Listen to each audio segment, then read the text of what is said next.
नमस्कार दोस्तों। जम्मू कश्मीर के पूर्व राज्यपाल गवर्नर सत्यपाल मलिक जी, उन्होंने जो कुछ समय पहले आरोप लगाए थे कि जो पुलवामा अटैक हुआ था उसमें सरकार की कहीं ना कहीं अनदेखी रही, जिसमें कि दैनिक भास्कर अखबार की एक कटिंग एक न्यूज़ का हवाला देते हुए उन्होंने कहा कि जो सीआरपीएफ की जो आंतरिक संरचना है अधिकारियों की, उनकी जो प्रोसीजर है उसके अकॉर्डिंग उन्होंने एक चिट्ठी 4 महीने पहले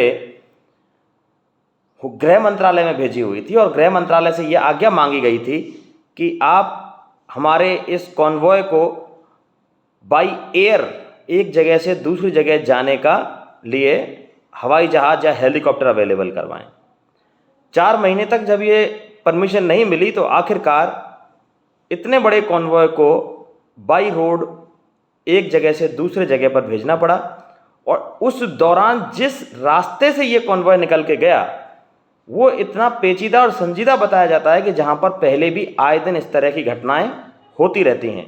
अब सोचने की बात यह है कि अगर जिस जगह के बारे में पहले से सूचना इतनी है और सूचना होने के बावजूद अगर देश की सबसे बड़ी संस्था जो सुरक्षा की जिम्मेदारी लेती है आंतरिक सुरक्षा की, जिसका नाम है गृह मंत्रालय, वहाँ पर कहते हैं कि बहुत ही कद्दावर गृह मंत्री बैठे हैं, तो क्या ये बात उनकी निगाह में नहीं आई होगी। इस तरह की कई चीज़ों पर सवालिया निशान पूर्व गवर्नर सत्यपाल मलिक जी ने लगाए थे। उन चीज़ों के आधार पर ऐसा माना गया कि कई लोगों ने सवाल उठाए कि उन्होंने इस तरह की आवाज़ पहले क्यों नहीं उठाई और सीट पर रहते क्यों नहीं उठाई। तो उनका ये सफाई थी कि मैंने जैसे ही घटना हुई 2 न्यूज़ चैनल्स को इस तरह का इंटरव्यू दिया था कि हमारी भी इसमें कहीं ना कहीं गलती रही है। इसी दौरान राष्ट्रीय सुरक्षा सलाहकार एनएसए अजीत डोभाल का फ़ोन उनको आता है और वो कहते हैं कि आप सतपाल जी आगे इस मुद्दे पर ना बोलें, इस पर सरकार विचार कर रही है। और ऐसा कहने के बाद प्रधानमंत्री नरेंद्र मोदी ने भी उनको कहा कि भाई आप सतपाल जी इस मुद्दे पर ना बोलें, देखते हैं हमें क्या करना है। उसके तुरंत बाद देश में चुनाव आ जाते हैं और पूरे चुनाव का सेंटीमेंट जो है वो इसी घटना के आधार पर तय होने लगता है कि पुलवामा पुलवामा पुलवामा पुलवामा, और पुलवामा बहुत बड़ा मुद्दा बन जाता है। देश के जवानों की शहादत और उसके ऊपर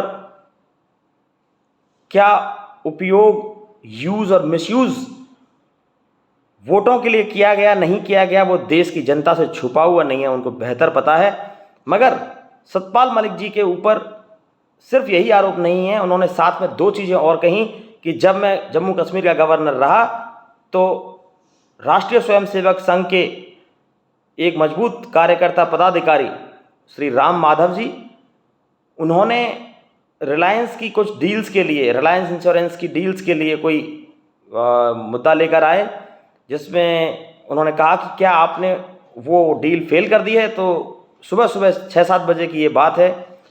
सतपाल मलिक जी कहते हैं कि भाई ठीक है, मैंने तो वो कल रात को ही डिसीजन ले लिया था कि उस डील को रद्द किया जाए, क्योंकि उसमें तो लॉजिकली सही नहीं है। तो उन्होंने कहा कि कृपया आप पूछिए अपने कार्यालय में। तो उन्होंने कहा कि कार्यालय से जानकारी मांगी तो उन्होंने कहा कि हमने रात को ही दिल्ली भेज दिया था वो प्रपोजल।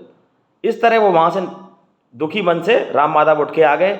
ये घटना उन्होंने शेयर की, जिसमें उन्होंने कहा कि उनके ऑफिस द्वारा उन्हें सूचना दी गई थी कि इस योजना में 150 करोड़ रुपए इन्वॉल्व है।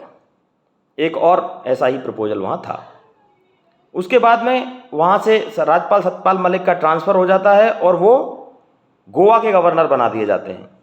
गोवा के गवर्नर रहते हुए भी उन्होंने भ्रष्टाचार की कुछ शिकायतें प्रधानमंत्री नरेंद्र मोदी जी को की, जिसके 3 दिन बाद गवर्नर सतपाल मलिक का बोरिया बिस्तर बांधकर एक टूटे से जहाज में बैठाकर उनको मेघालय भेज दिया जाता है, जबकि वो डायरेक्ट मेघालय जाने के बजाय आराम से पहले दिल्ली एक फ़्लाइट लेकर आ सकते थे और दिल्ली से वो मेघालय जा सकते थे।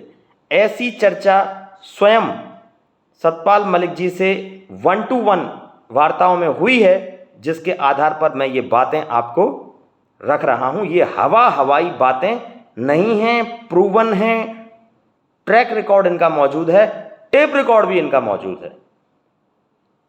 इसके साथ साथ जैसे ही पहलवानों का मुद्दा शुरू होता है तो सतपाल मलिक जी जब उनके फेवर में जाते हैं और पुलवामा का मुद्दा कहीं पीछे रह जाता है। और आज देश के अंदर कहीं भी चर्चा पुलवामा जैसे अटैक की, जिसके अंदर देश के जो हुक्मरान हैं, जो केंद्र की सरकार है, जो गृह मंत्री हैं, उनकी तरफ से जो कोताही बरती गई, उसके ऊपर चर्चा बंद हो गई देश के अंदर और पहलवानों के मुद्दे पर चर्चा शुरू हो गई। मैं आप सबको, जो सुधीर जन इसको सुन रहे हैं, सभी दर्शकों से ये पूछना चाहता हूं कि आप बताइए, क्या आपको इसमें झोल नज़र आता है या नहीं आता है? यह सवाल मैं आज आपसे पूछने के लिए इस वीडियो का निर्माण कर रहा हूं कि एक और पुलवामा जैसे सेंसिटिव मुद्दे को छोड़कर पूरा देश तुरंत पहलवानों के मुद्दे की तरफ डिस्कस करने लग गया और आज तक वो पहलवानों का मुद्दा इतना लंबा खींचा जा रहा है कि धीरे धीरे लोग पुलवामा वाली घटना के ऊपर से अपना फोकस हटाते जा रहे हैं।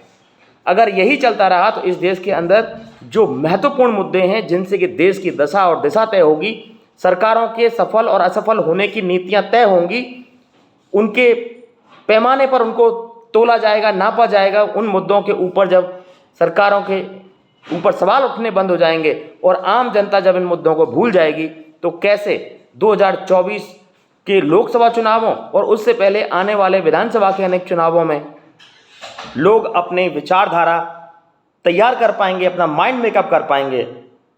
ये सब चीज़ें डिपेंड करती हैं कि हम मुद्दों से ना भटकें। आज एक मुद्दा आ गया, उसको मीडिया उठाता है, कल दूसरा मुद्दा आ गया, उसको सोशल मीडिया उठाता है, लेकिन पिछला मुद्दा कहीं रह जाता है। काले कानून वापस हुए, एमएसपी की गारंटी बाकी पड़ी है, उसके ऊपर कोई आंदोलन कहीं नहीं हो रहा है। और जिनको एमएसपी के लिए आंदोलन करना चाहिए था, वो आज पहलवानों के समर्थन में आंदोलन कर रहे हैं। क्या ये सरकारों के बनाए हुए ट्रैप में फंस चुके हैं? ये भी एक सवालिया निशान है, क्योंकि जब आपका पहला मुद्दा अभी तक पेंडिंग पड़ा है, उस पर जिस प्रकार का आंदोलन होना चाहिए था, वो नहीं हो रहा है।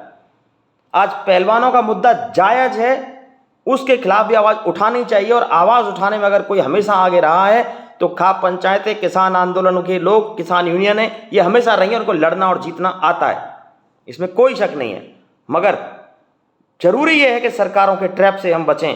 छोटे मुद्दे लंबे खींच दिए जाते हैं, बड़े मुद्दों को इग्नोर कर दिया जाता है, महत्वपूर्ण मुद्दों को साइड पास कर दिया जाता है, बाईपास कर दिया जाता है, और उनसे कम महत्व के मुद्दों को देश के अंदर चर्चा का विषय बना दिया जाता है। आप जानकर हैरान होंगे कि पहली बार देश की मुख्य धारा का मीडिया भी पहलवानों के मुद्दे पर हर चैनल पर डिस्कशन हो रहा है, जैसा कि पुलवामा के मुद्दे पर किसी चैनल पर डिस्कस नहीं हुआ था।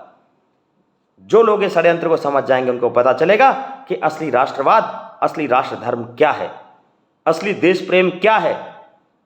देश के सैकड़ों जवानों की शहादत और देश के कुछ पहलवानों के साथ में हुई यौन शोषण की शिकायत, इसमें जो शहीदों की शहादत और उसमें बढ़ती गई लापरवाही पर 1 मिनट की चर्चा देश के राष्ट्रीय मीडिया में नहीं होती है।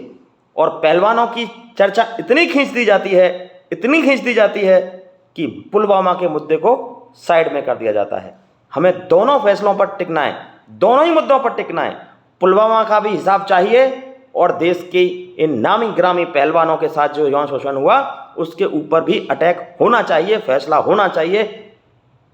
लेकिन पुलवामा के मुद्दे को भूलकर नहीं, शहीदों की शहादत की कीमत पर मुद्दे छोड़ दिए जाएं और नए मुद्दे पकड़ लिए जाएं, ये नहीं होना चाहिए। अगर आप देश के जागरूक नागरिक हैं, इस वीडियो को आप लोगों तक पहुंचाएं, शेयर करें और आपके मजबूत सुझाव जरूर मुझे दें, जिससे कि हम अपने विचारों में आपके विचारों की सहमति असहमति का समायोजन करके अपने दृष्टिकोण में परिवर्तन या स्थायित्व के बारे में निर्णय ले सकें।